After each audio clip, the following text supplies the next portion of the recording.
बुलढाण्यात चिखला काकड गावात छत्रपती शिवाजी महाराजांचा पुतळा स्थापित करण्यावरून दोन गटात तुफान वाद झाला। पुतळ्याच्या स्थानावरून सुरू झालेली चर्चा हाणामारीत बदलली। या घटनेत महिलांनाही बेदम मारहाण झाल्याचं समोर आलंय। संजीवनी वाघ यांनी सरपंच गणेश काकड आणि पोलिसांवर आरोप करत मारहाण झाल्याचा दावा केलाय।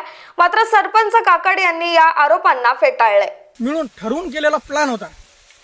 बाहेर गावचे मंडळी समाजाची तिथं बोलवली, गावामध्ये जातीय तेढ निर्माण करण्याचं काम केलं।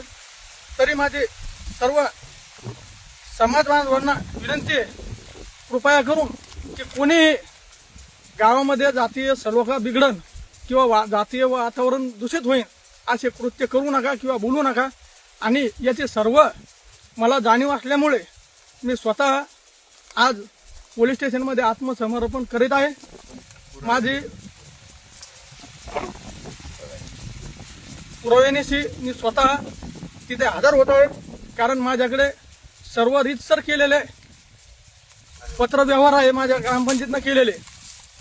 आणि पुतळ्याला परत एकदा सांगतो की माझ्या चिखला गावातील कुठल्याही व्यक्तीचा, समाजाचा, कुठल्याही माणसाचा सुद्धा पुतळा बसविण्यासाठी विरोध हा नव्हता।